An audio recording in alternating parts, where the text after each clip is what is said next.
Good afternoon बच्चों। तो फिर से आज हम लोग क्लास 8 का जो चैप्टर है बल एवं दाब, उसका थर्ड लेक्चर हम लोग यहाँ पे करने वाले हैं। ठीक है, इससे पहले मैंने ऑलरेडी 2 लेक्चर अपलोड कर रखा है यूट्यूब पे, तो आप जाकर मेरा पिछला जो वीडियो है उसे आप यूट्यूब पर जाकर चेकआउट कर सकते हैं। मेरा यूट्यूब चैनल लर्न हर्ष है, उस पर आप जाकर चेकआउट कर सकते हैं और मेरे चैनल को भी सब्सक्राइब कर लें ताकि आपको इस तरह के वीडियोस आपको रेगुलर देखने को मिल जाए। ठीक है, तो जो ये चैप्टर का ये लास्ट लेक्चर होने वाला है। ठीक है, मैंने इससे पहले 2 लेक्चर इसके अपलोड कर दिए हैं जिसमें हमने बल के बारे में पढ़ा। ठीक है, जिसमें हमने बल से रिलेटेड जो भी चीजें थी, जैसे कि कितने प्रकार के बल होते हैं, जैसे संपर्क बल, असंपर्क बल, स्थिर वैद्युत बल, गुरुत्वाकर्षण बल, घर्षण बल, ये सारे बहुत सारे टॉपिक मैंने कवर किए हैं पिछले 2 लेक्चर में। ठीक है, अब उसके बाद जो ये लास्ट टॉपिक होने वाला था, मैंने सेकंड लेक्चर में लास्ट टॉपिक जो था वो दाब किया था। ठीक है, दाब में कुछ कुछ चीजें बची हुई हैं उसको हम करेंगे और फिर हम इसमें इस चैप्टर में कुछ क्वेश्चंस को भी, जो ऑब्जेक्टिव क्वेश्चंस होते हैं उसको भी हम लोग करेंगे। ठीक है ना, अगर आपको ऑब्जेक्टिव क्वेश्चंस और भी चाहिए हो तो उसके लिए आप लोग कमेंट कीजिएगा ताकि मैं ऑब्जेक्टिव क्वेश्चन के लिए भी क्या करूँ, एक लेक्चर अलग से बनाऊं। ठीक है, तो अगर आप लोग को ऑब्जेक्टिव क्वेश्चन के लिए लेक्चर चाहिए तो मैं उसके लिए भी क्या करूंगा, एक स्पेशल वीडियो बनाऊंगा जिसमें हर चैप्टर का क्या करूंगा, ऑब्जेक्टिव आप लोग करवा दूंगा, क्योंकि आपका एग्जाम भी ऑब्जेक्टिव में ही होता है। ठीक है, तो ये स्पेशली जो भी क्या है 8 बोर्ड वाले बच्चे हैं उनके लिए। ठीक है ना, तो ये जो लास्ट लेक्चर होने वाला बल एवं दाब में, उसमें जो लास्ट टॉपिक हमने पिछले लेक्चर में पढ़ा था, अगर आपने नहीं देखा तो उसे जाकर देखिए। ठीक है, वो दाब था। ठीक है, दाब क्या था, तो मैंने बताया था कि किसी एकांक क्षेत्रफल पर, किसी एकांक क्षेत्रफल मतलब कोई इकाई क्षेत्रफल पर किसी वस्तु के द्वारा जो बल लगता है, क्या लगता है, बल लगता है, उसी को हम क्या करते हैं, दाब करते हैं। यानी कोई अगर एकांक क्षेत्रफल है, मान लो कि यहाँ पे पूरा ये बोर्ड है। ठीक है, मैंने पिछले लेक्चर में भी इस चीज को समझाया कि अगर ये बोर्ड है, मैंने बोर्ड के किसी एक भाग पर, किसी एक भाग पर जो बल लगाया होगा, जो फोर्स लगाया होगा, वही क्या कहलाएगा, दाब कहलाएगा। दाब कहलाएगा। तो ये तो पूरा बड़ा सा बोर्ड है, लेकिन हम इस बोर्ड के किसी एक इकाई क्षेत्रफल पे क्या लगा रहे हैं, जो बल लगा रहे हैं वही क्या कहलाएगा, वहां का दाब कहलाएगा। क्या कहलाएगा, दाब। तो दाब बराबर क्या होता है, बल बटा क्षेत्रफल होता है। यानी P बराबर 1 बटा A होता है। P किसको दिखाया जाता है, दाब को। A पे हमारा बल है और ये क्या है, क्षेत्रफल है। तो P बराबर 1 बटा A, या फिर कह सकते हो दाब बराबर बल बटा क्षेत्रफल होता है। और इसका एसआई मात्रा क्या होता है, पास्कल होता है। क्या होता है, पास्कल होता है। और आपको बता दें, यहाँ पे हमने एक रिलेशन भी बताया था कि दाब, क्षेत्रफल और बल का क्या रिलेशन है। तो हमने पढ़ा था उसमें कि जो दाब होता है, दाब वो सीधे जो क्षेत्रफल होता है उसका वही परमाणुपाती होता है। वही परमाणुपाती करने का मतलब, अगर आप क्षेत्रफल को क्या करोगे, इंक्रीज करोगे, बढ़ाओगे, तो आपका दाब क्या हो जाएगा, घट जाएगा। दाब आपका क्या हो जाएगा, घट जाएगा। यानी क्षेत्रफल को जितना आप बढ़ाओगे उस हिसाब से आपका दाब क्या होता जाएगा, घटते जाएगा। यानी वही परमाणुपाती रिलेशन है। वही परमाणुपाती करने का मतलब इनके बीच का संबंध जो है कि अगर एक बढ़ेगा तो दूसरा घट जाएगा, ये होता है वही परमाणुपाती संबंध। ठीक है ना, अगर आप क्या करते हो, क्षेत्रफल को घटाओगे, क्षेत्रफल को अगर डाउन करोगे, डिक्रीज करोगे, तो आपका दाब क्या हो जाएगा, दाब आपका क्या होगा, बढ़ेगा। क्या होगा, दाब आपका बढ़ जाएगा। जैसे हमने एक एग्जांपल लिया था पेन का, उस समय अगर आपने वीडियो देखा पिछला वीडियो, तो उसमें हमने पेन का एग्जांपल लिया था कि पेन का 2 हिस्सा था। मैंने जो आगे वाला हिस्सा होता है, जब उसपे हमने वो बल लगाया तो वो हिस्सा क्या होता है, छोटा होता है, पतला होता है, तो उसपे क्या लग रहा था, ज्यादा बल लग रहा था, क्योंकि वहां क्षेत्रफल क्या था, कम था। तो क्षेत्रफल कम तो दाब बढ़ जाएगा। ठीक है, और अगर उसी को उलट करना, तो पेन का दूसरे भाग में जब हम क्या लगा रहे हैं, बल लगा रहे हैं, तो वहां पे क्षेत्रफल बढ़ गया। क्षेत्रफल बढ़ा तो दाब क्या हो गया, घट गया। ठीक है, तो इस तरह से ये रिलेशन होता है किसका, दाब और क्षेत्रफल का। और बल और दाब का रिलेशन होता है डायरेक्ट प्रोपोर्शनल का। डायरेक्ट प्रोपोर्शनल मतलब समानुपाती होता है। क्या होता है, समानुपाती संबंध होता है। मतलब अगर ये भी बढ़ेगा, अगर बल बढ़ेगा तो दाब भी बढ़ेगा, ये घटेगा तो ये भी घटेगा। तो बल और दाब के बीच समानुपाती का रिलेशन होता है, जबकि दाब और क्षेत्रफल के बीच का रिलेशन क्या होता है, वही परमाणुपाती का होता है। तो इतना आपको समझ आ गया। अब इस पर बहुत सारे एग्जांपल लिए जाते हैं, जैसे कि हम लोग स्कूल बैग लेकर जाते हैं, तो स्कूल बैग लेकर जाते हैं तो जो स्कूल बैग का जो पट्टा होता है, ये वाला जो पट्टी होता है, वो चौड़ा होता है। ऐसा क्यों किया जाता है, ऐसा इसलिए किया जाता है क्योंकि जब चौड़ी पट्टी होगी, ठीक है, हम लोग के बैग में बहुत सारे क्या होते हैं, एजुकेशन के मटेरियल होता है, लाइक कॉपी, किताब, बहुत सारा चीज होता है। तो एक छोटा बच्चा अगर उतना सारा लेकर जाएगा तो उसको बहुत ज्यादा क्या होगा, ये दुखने लगेगा, ये शोल्डर उसका क्या होने लगेगा, दुखने लगेगा। तो उसके लिए जो बैग का पट्टी होता है वो चौड़ा होता है। वो चौड़ा पट्टी होने से क्या होता है कि जो क्षेत्रफल होता है वो क्षेत्रफल क्या हो जाता है, बढ़ जाता है। तो जब यहाँ पे क्षेत्रफल बढ़ जाएगा तो आपको पता है कि अगर ये बढ़ेगा तो ये क्या हो जाएगा, घट जाएगा। तो इस पे लगने वाला जो दाब होगा, इस पे लगने वाला जो बल होगा, वो क्या हो जाएगा, घट जाएगा। ये अगर बढ़ेगा तो ये क्या हो जाएगा, घट जाएगा, जिससे बच्चे क्या कर सकते हैं, आसानी से उसको ले जा सकते हैं। तो आप समझ सकते हो कि दाब का बहुत बड़ा रोल होता है किसमें, हमारे डेली लाइफ में, दैनिक जीवन में बहुत सारा रोल होता है दाब का। और ऐसा नहीं है कि दाब हम बहुत सारी चीजों पे लगाते हैं। जैसे आप लोग कांटी को ठोकने का, तो कांटी का जो आगे वाला हिस्सा होता है वो क्या होता है, पतला होता है। पतला होने से आप बताओ क्या होता है, तो पतला होने से क्या होता है, अगर वही चौड़ा चौड़ा वाला हिस्सा से कांटी को कभी भी ठोको, कांटी को चौड़ा वाले हिस्से से ठोको, तो कभी क्या होगा, अंदर नहीं जाएगा। क्यों नहीं जाएगा, रीजन ये है क्योंकि वहां का क्षेत्रफल क्या हो चुका है, बढ़ चुका है। क्या हो चुका है, बढ़ चुका है। क्षेत्रफल बढ़ेगा, क्षेत्रफल बढ़ेगा तो दाब घटेगा, दाब घटेगा तो फिर उस पर ज्यादा बल लगेगा, तो अंदर जाएगा नहीं। ठीक है, तो इसीलिए हम क्या करते हैं, उसके नोकीले भाग से क्या करते हैं, ठोकते हैं। जब नोकीले भाग पे ठोकते हैं तो नोकीला यानी उसका क्षेत्रफल क्या हो गया, घट गया। अब क्षेत्रफल घटा, दैट मींस दाब क्या हो गया, बढ़ गया। ये घटेगा तो ये क्या हो जाएगा, बढ़ जाएगा। और दाब बढ़ जाता है तो आसानी से कांटी क्या हो जाता है, अंदर चला जाता है। तो ये बहुत सारे ऐसे एप्लीकेशन है जो दैनिक लाइफ में क्या करते हैं, दाब से रिलेटेड करते हैं। ठीक है, अभी हमको दाब में आगे क्या पढ़ना है कि दाब में हमको देखो एसआई मात्रक क्या होता है, पास्कल होता है। आपको रिलेशन समझ में आ ही गया होगा कि रिलेशन क्या होता है। तो दाब का जो मात्रक होता है एसआई मात्रक, वो भी एसआई मात्रक क्या होता है, पास्कल होता है। इसका एक और मात्रक हो सकता है, देखो फोर्स फ्रॉम न्यूटन। फोर्स का मतलब क्या होता है, न्यूटन, और एरिया का होता है मीटर स्क्वायर। तो न्यूटन पर मीटर स्क्वायर, तो मीटर स्क्वायर ऊपर भेजेंगे तो बन जाएगा क्या, पर मीटर स्क्वायर। तो न्यूटन पर मीटर स्क्वायर भी इसका क्या होता है, मात्रक एक होता है। तो हम ये भी बता दे रहे हैं। तो ये दाब है। ठीक है, उसके अलावा हमको यहाँ पढ़ना है कि द्रवों के द्वारा, ठीक है, द्रवों के द्वारा यानी जो द्रव होते हैं, ठीक है, जो हमारे पास क्या होता है, बात पता है कि आपका अवस्था 3 होता है। कितनी अवस्था हम लोग पढ़े हैं, 3 अवस्था पढ़े किसी भी पदार्थ का, जिसमें ठोस हम पढ़े, क्या पढ़े, ठोस, ठीक है, द्रव और क्या पढ़े, गैस। ये 3 अवस्था पढ़े। तो अभी हम लोग को पढ़ना है कि द्रव और गैस के द्वारा किस प्रकार से क्या लगाया जाता है, दाब लगाया जाता है। क्योंकि द्रव और गैस के द्वारा भी दाब लगता है। तो ठोस के द्वारा तो हमको समझ आया, लेकिन द्रव और गैस में कैसे आखिर दाब लगता है उस पर हम बात करते हैं। तो देखिए द्रव में क्या होता है कि द्रव का कोई आकार क्या होता है, निश्चित नहीं होता है, कोई आकार निश्चित नहीं होता है, क्योंकि वो जिस आकार में जाता है उसी आकार में वो क्या हो जाता है, ढल जाता है। आप लोग अगर पढ़े होंगे कि द्रव एक ऐसा चीज है जिसका आकार फिक्स नहीं होता है, यानी जिस भी चीज में उसको डालोगे, जिस भी शेप में डालोगे उस शेप का हो जाएगा। जैसे अगर बाल्टी में रखें तो बाल्टी के शेप का हो जाएगा, गिलास के शेप में रखोगे तो गिलास के शेप का हो जाएगा। तो जैसा शेप चेंज करोगे उस हिसाब से उसका चेंज हो जाता है। तो द्रव के द्वारा कैसे लगाया जाता है, तो जो द्रव होता है उसके द्वारा सारे तरफ से क्या लगाया जाता है, दाब लगाया जाता है। हर तरफ से क्या लगता है, उस पे दाब लगता है, यानी जहां पे भी जिस भी बर्तन में, यानी जिस भी उसको क्या रखोगे, जिस भी बर्तन में आप द्रव को रखोगे वो चारों तरफ से क्या करेगा, तो प्रेशर लगाता है, क्या लगाता है, प्रेशर लगाता है। ठीक है, तो द्रव के द्वारा वैसे प्रेशर लगाया, जैसे एक एग्जांपल के थ्रू आपको समझाया गया है कि द्रव के द्वारा कैसे लगाया जाता है। तो अगर आपको इसको लिखना है तो आप लिख सकते हैं, मिटा के। पिछले वीडियो में मैंने इसको क्या किया था, एक्सप्लेन किया, ठीक है ना। अभी हम बता रहे हैं कैसे, जैसे कि एक एग्जांपल के थ्रू दिखाया गया आपको कि द्रव के द्वारा कैसे। तो जैसे मान लो कि मेरे पास ये क्या है, एक जार टाइप का, इसमें पानी भरा हुआ है, क्या भरा हुआ है, पानी भरा हुआ है, ठीक है ना। अभी पानी भरा हुआ है, अब हमने क्या किया, एक समान, ठीक है, एक समान मैंने होल कर दिया 3 जगह। एक होल मैंने यहाँ पे किया है,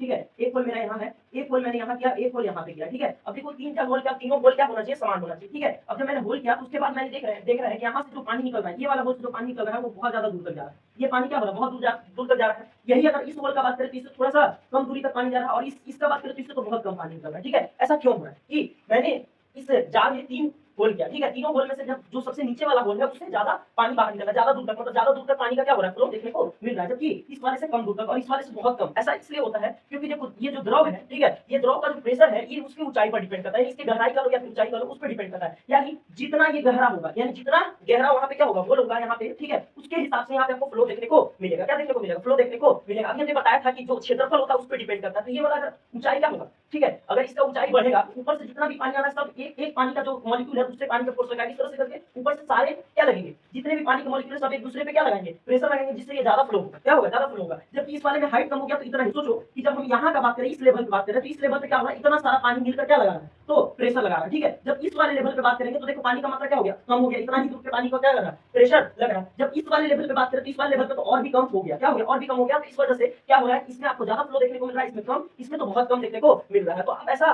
घर पे भी करके देख सकते हैं कि आप एक बोतल ले लिया, बोतल में क्या कर दिया, 3 जगह बराबर छेद कर दिया, और आप देखिएगा कि जो नीचे वाला, सबसे नीचे वाला, क्योंकि गहराई क्या हो गया, बढ़ गया। तो गहराई बढ़ने से क्या होता है कि जो द्रव का प्रेशर होता है वो क्या हो जाता है, बढ़ जाता है। क्या हो जाता है, बढ़ जाता है। आप ऐसा कहां देखोगे कि ऊंचाई बढ़ाना, जैसे आप टंकी वाला यूज किए, जब हमारे घर में टंकी लगता है तो टंकी को देखो सबसे ऊपर वाले फ्लोर पे क्या किया जाता है, टंकी को लगाया जाता है ना। तो पानी क्या होता है, आसानी से नीचे तक क्या हो जाता है, आ जाता है, आसानी से फ्लो कर जाता है पानी, क्योंकि सबसे ऊंचा पे लगाया जाता है। तो नीचे वाले में पानी आपका क्या होता है, अच्छे से आना पॉसिबल होता है, क्योंकि ऊपर से प्रेशर क्या होता है, ज्यादा जनरेट होता है, क्योंकि ऊंचाई बढ़ चुका है। ऊंचाई बढ़ चुका है तो प्रेशर ज्यादा जनरेट होगा, जिसकी वजह से क्या होगा, आराम से पानी आ सकता है। लेकिन अगर वही क्या कर दो कि वहां ऊंचाई पे ना करके नीचे पे लगा दो और ऊपर फिर भेजो पानी, वैसा पॉसिबल नहीं हो पाएगा, क्योंकि वहां पे जनरेट हो ही नहीं पाएगा प्रेशर, तो वो प्रॉब्लम हो जाता है। तो आप देख लो कि अगर हम ऊंचाई को बढ़ा रहे हैं या फिर गहराई को बढ़ा रहे हैं, क्या कर रहे हैं, गहराई को बढ़ा रहे हैं, तो क्या हो रहा है कि आपका दाब भी बढ़ जा रहा है द्रव के द्वारा। तो ऐसा कंडीशन आपको देखना। तो यहाँ पे क्यों ऐसा हो रहा है, क्योंकि ये जितने भी द्रव यहाँ पे हैं इस बर्तन में यहाँ पे अगर इस लेवल पे अगर होल है तो सारे द्रव मिलकर क्या करें, सब तरफ से क्या करें, प्रेशर लगा रहे हैं, तो ज्यादा प्रेशर जनरेट हो रहा है, ज्यादा दबाव जनरेट हो रहा है। लेकिन इस वाले पर क्या हो रहा है, इसमें मात्रा घट गया, तो यहाँ पे क्या हो गया, तो कम दबाव लग रहा है। यहाँ पे भी देखोगे तो कम दबाव लग रहा है। तो जैसे जैसे आप देखोगे कि ऊंचाई को क्या करते जाओगे, कम करते जाओगे, फिर गहराई को कम करते जाओगे, आपका दाब भी क्या होते जाता है, घटते जाता है। ये द्रव वाले केस में, इस वाले केस में, द्रव वाले केस में। तो वो द्रव वाले में आपको दिखाया गया है। टंकी वाला में एग्जांपल आपको बता ही दिया गया, टंकी ऊपर क्यों सेट करते हैं, तो वो भी एक दबाव का ही कारण ऐसा हम करते हैं, ठीक है ना। उसके अलावा अगर बात करें तो दूसरा, ये तो द्रव वाला में था, किसमें था, द्रव वाला में था, ठीक है ना। दूसरा हमारा क्या, गैसों के द्वारा। तो गैस के द्वारा कैसे हमारा दबाव लगता है, तो गैस वाला में भी आपको बताया गया कि जो गैस होते हैं, ठीक है, गैस क्या है, हमारे वायुमंडल, जो हमारा धरती है उसका अपना एक वायुमंडल है। इसमें बहुत सारे प्रकार के गैसेस हैं, ठीक है, जैसे हाइड्रोजन है, नाइट्रोजन है, कार्बन डाइऑक्साइड है, ऑक्सीजन है। तो डिफरेंट टाइप्स ऑफ गैसेस क्या है हमारे वायुमंडल में प्रेजेंट है, ठीक है ना। तो ये गैसेस क्या करते हैं, तो हम पे भी एक क्या लगाते हैं, प्रेशर लगाते हैं, एक दबाव लगाते हैं, क्या करते हैं, दबाव एक्सर्ट करते हैं, ठीक है। सारी तरफ से जो हवाएं हैं वो हम पर क्या करती है, एक प्रेशर एक्सर्ट करती है एक एकांत क्षेत्रफल पे। तो जब एकांत क्षेत्रफल पे सारे हवाओं के द्वारा जितने भी वायुमंडल में प्रेजेंट क्या है, गैसेस है, जो वायु है, उसके द्वारा जो क्या लगाया जाता है, प्रेशर लगाया जाता है, जो दबाव लगाया जाता है, जो दाब लगाया जाता है, उसी को हम क्या करते हैं, वायुमंडलीय दाब के नाम से जानते हैं, एटमॉस्फेरिक प्रेशर के नाम से जानते हैं। तो जितना भी आपका वायुमंडल में जितने भी गैसेस हैं, उन गैसेस के द्वारा किसी एकांत क्षेत्रफल पर जो क्या लग रहा है, दबाव लग रहा है, जो दाब लग रहा है, उसी को हम क्या करें, वायुमंडलीय दाब करें। क्या करें, वायुमंडलीय दाब। तो वायुमंडल क्या करता है, हम पे भी एक दाब एक्सर्ट करता है, और लगभग कितना 1 atm का दाब एक्सर्ट करता है। अब atm क्या है, तो atm एटमॉस्फेरिक प्रेशर, क्या है, एटमॉस्फेरिक प्रेशर है। तो इसका एक क्या होता है, यूनिट होता है, क्या होता है, एक यूनिट होता है, एटमॉस्फेरिक प्रेशर का अपना एक यूनिट होता है। तो लगभग अप्रॉक्स इतना क्या लगाता है, हम पे प्रेशर एक्सर्ट करता है कौन, तो जो हमारा वायुमंडल है, जो हमारे पृथ्वी पे जो वायुमंडल, क्योंकि हर किसी का वायुमंडल अलग अलग है, ठीक है, हमारे पृथ्वी का वायुमंडल अलग है, तो हम पे 1 atm का प्रेशर एक्सर्ट करता है, ठीक है ना। कौन, तो जो वायुमंडल है, ठीक है, जो हमारा वायुमंडल है वो हम पे इतना प्रेशर एक्सर्ट करता है, ठीक है। इसका बहुत ही बेस्ट एग्जांपल आपको दिया गया है आपके बुक में, ठीक है, लास्ट में, कि कैसे हम इसको देख सकते हैं सामने से वायुमंडल प्रेशर आखिर वर्क करता है, क्योंकि हमको तो पता नहीं चलता कि हम पे लग रहा है कि प्रेशर, ऐसे तो हम लोग को फील नहीं होता है। बट अगर आप चेक करना चाहोगे तो आपको पता चलेगा कि हाँ, वायुमंडल के द्वारा हर वस्तु पे क्या लगाया जा रहा है, एक प्रेशर एक्सर्ट, ठीक है ना। आप देखोगे तो ये क्या कर ले रहा है, आराम से क्या कर ले रहा है, आराम से आप पानी को फिर से इसमें डालो, ठीक है। उसके बाद आप देखोगे, ठीक है ना, इस पे मैंने ऐसे क्या करिए, इसको कवर को चढ़ा दिया, ठीक है। कवर को चढ़ाने के बाद इसको बस क्या करना है, एक बार पलट देना है, ठीक है। और पलट के, ठीक है, इसको ऐसे छोड़ दो, पानी निकल भी रहा है, ठीक है। कागज थोड़ा क्या रहेगा, ये थोड़ा मोटा रहेगा, तो ये आपको होल्ड कर जाएगा, देखिए होल्ड कर गया। और ये तब तक होल्ड करेगा जब तक कि इधर से क्या लगेगा, ज्यादा प्रेशर लगेगा। फिर पानी उधर से ज्यादा प्रेशर लगाएगा तो ये होल्ड क्या हो जाएगा, गिर जाएगा, नीचे क्या हो जाएगा, गिर जाएगा। तो आप ऐसा घर पे भी ट्राई करके देख सकते हो कि पानी इसमें भरा हुआ है और देखो ये कागज को क्या कर लिया, होल्ड कर लिया, क्योंकि इधर से प्रेशर क्या लग रहा है, ज्यादा लग रहा है, और ज्यादा प्रेशर लग रहा है तो ये ज्यादा जनरेट कर पा रहा है, जिसकी वजह से ये क्या हो रहा है, यहाँ पे रुक जा रहा है, क्या हो जा रहा है, रुक जा रहा है। तो ये रहेगा, थोड़ा मोटा रहेगा तो काम करेगा, क्योंकि आपको बता रहे हैं कि ये जो वायुमंडल प्रेशर है, ठीक है, जब हम इसको ऐसे पकड़े तो ये क्या कर लिया, ऐसा होल्ड कर लिया, ऐसा इसलिए होल्ड किया क्योंकि जो वायुमंडल का प्रेशर है इस पे लग रहा है, इधर से क्या लग रहा है, वायुमंडल का प्रेशर लग रहा है। जो वायुमंडल है इस पे क्या कर रही है, ऊपर की ओर दाब लगा रही है, क्या लगा रही है, ऊपर की ओर दाब लगा रही है, जो कि ऊपर तक लग रहा है, क्या लग रहा है, ऊपर तक। पानी भी इधर से क्या लगा रही है, दाब लगा रही है, लेकिन जो इधर वाला दाब है वो क्या है, ज्यादा है, क्या है, ज्यादा है। इसकी वजह से ये क्या कर पा रहा है, होल्ड कर पा रहा है, क्या कर पा रहा है, होल्ड कर पा रहा है। तो ये अगर थोड़ा मोटा रहेगा तो आपका ये सक्सेसफुल आपको देखने को मिल जाएगा। ऐसे तो मैंने करके गैसों के द्वारा लगाया, तो गैस हमारे पर भी क्या करता है, एक तो दाब एक्सर्ट करता है, यानी पूरा वायुमंडल जो हमारा है, पूरी गैसों का जो समूह है वो हम पे क्या करता है, एक दाब एक्सर्ट करता है, वही दाब क्या कहलाता है, वायुमंडलीय दाब कहलाता है। तो आपका ये जो चैप्टर था जिसमें दाब पढ़ना था, तो दाब के बारे में मैंने लगभग बता दिया कि द्रव का दाब कैसे बढ़ता है, कैसे घटता है। अगर आप ऊंचाई को क्या कर दोगे, घटा दोगे, ऊंचाई यानी गहराई को क्या कर दोगे, ऊंचाई को या फिर गहराई, ठीक है, ये गहराई करो या फिर इधर से ऐसे नापो तो ऊंचाई करो, ठीक है। ऊंचाई को अगर आप क्या करते हो, घटाते हो, तो आपका दाब भी घट जाता है, वही बढ़ता है तो दाब भी क्या हो जाता है, बढ़ जाता है द्रव में। और द्रव में सब तरफ से जो द्रव के मॉलिक्यूल्स हैं हर तरफ से क्या करते हैं, दाब लगाते हैं। वैसे ही वायुमंडल के द्वारा भी हम पे क्या लगाया जाता है, दाब लगाया जाता है। ये सारी चीजें थी दाब में, एसआई मात्रा क्या होता है आपको, ये भी आपको बता दिया गया है। तो यही आपका पूरा क्या था, चैप्टर था। अब इसमें कुछ ऑब्जेक्टिव क्वेश्चन है जो मैं क्या करने वाला हूं, यहाँ पे करवाने वाला हूं। तो आप लोग क्या कर सकते हो, आराम से वो ऑब्जेक्टिव क्वेश्चन को भी यहाँ पे देखकर कर सकते हो, ठीक है ना। तो कुछ मैं यहाँ ऑब्जेक्टिव क्वेश्चन कराऊंगा। अगर आपको और भी ज्यादा ऑब्जेक्टिव क्वेश्चन चाहिए होगा तो आप लोग कमेंट कीजिएगा कि हाँ मुझे और भी इसमें इस चैप्टर से ऑब्जेक्टिव क्वेश्चन चाहिए। उसके लिए हम क्या करेंगे, अलग एक वीडियो बना देंगे, ठीक है, जिसमें बहुत सारे ऑब्जेक्टिव क्वेश्चन हम कर देंगे, ठीक है ना। तो अभी मैं ऑब्जेक्टिव क्वेश्चन पहले बोर्ड पे लिख लेता हूँ, क्योंकि मुझे लिखना होता है, ठीक है। तो पहले मैं लिख लूंगा और उसके बाद फिर मैं क्या करूंगा, सारे का आंसर मैं बताऊंगा, ठीक है। तो पहले लिख लेते हैं, उसके बाद बताते हैं आप लोग को, ठीक है।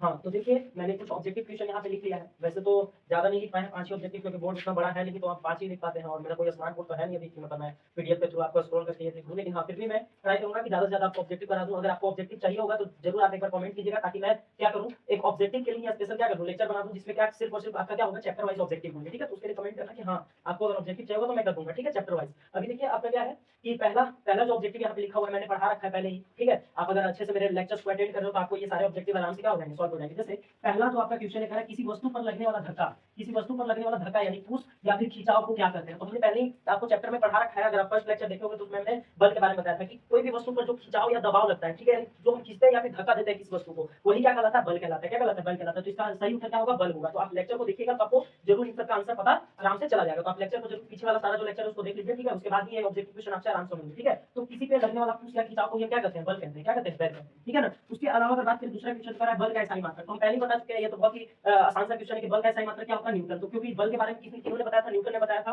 तो बल का एसआई मात्रक क्या होता है, न्यूटन होता है, ठीक है। तो आपका ये आपका सी ऑप्शन हो जाएगा दूसरा का सही, ठीक है, कि बल का एसआई मात्रक क्या होता है, न्यूटन होता है, क्योंकि न्यूटन ने ही बल के बारे में बताया है, ठीक है। उसके बाद जो आपका तीसरा क्वेश्चन है वो क्या है, दाब का एसआई मात्रक। अभी तुरंत मैंने दाब के बारे में पढ़ाया, दाब का एसआई मात्रक भी आपको बताया था। दाब का एसआई मात्रक अभी हमने जस्ट बताया था, इसी लेक्चर में बताया। वो क्या है, पास्कल। क्या है, पास्कल। उसी के बगल में लिखा हुआ है न्यूटन मीटर स्क्वायर। क्या लिखा है, न्यूटन मीटर स्क्वायर। तो ठीक है, पास्कल होता है, न्यूटन मीटर स्क्वायर भी होता है, ठीक है, न्यूटन पर मीटर स्क्वायर भी होता है, ठीक है। तो आपको अभी जस्ट तुरंत बताया था कि दाब का एसआई मात्रक क्या होता है, पास्कल होता है। तो वीडियो लेक्चर देखिए, आपको आराम से ये सारे ऑब्जेक्टिव क्या होंगे, आसान हल हो जाएंगे, ठीक है। फिर हमने निम्नलिखित में कौन सा संपर्कित बल है, तो मैंने संपर्कित बल, असंपर्कित बल, ये सारा चीज आपको लेक्चर में बताया हुआ है। तो आपको जरूर से जरूर लेक्चर को देखिए, तभी इस क्वेश्चन को आराम से कर पाएगा। तो संपर्कित बल यानी किसी के संपर्क में आने पर, यानी किसी वस्तु के संपर्क में आने पर लगने वाला बल। तो देखो गुरुत्वीय बल, गुरुत्वीय बल क्या है, तो किसी भी ऑब्जेक्ट के द्वारा लगने वाला अट्रैक्टिव बल, या फिर कह सकते हो पृथ्वी जो हम पर बल लगा रही है, एक आकर्षित बल लगा रही है, वो क्या है, गुरुत्वीय बल। तो ये तो होगा, ठीक है। चुंबकीय बल, दो चुंबक के बीच लगने वाला बल, ये भी क्या है, आकर्षित बल है, ठीक है। और जो चुंबक के बीच लगता है तो आप देखते हो उसमें भी कोई संपर्क है तो बात ही नहीं। स्थिर विद्युत बल आप बताए हैं कि किसी भी बॉडी को जब आप घर्षण करते हो तो उसमें क्या होता है, चार्ज उत्पन्न हो जाता है। चार्ज उत्पन्न होने के बाद क्या कर सकते हो आप, उसको आराम से दूर से भी क्या कर सकते हो, किसी चीज को अट्रैक्ट कर सकते हो। तो ये भी क्या है,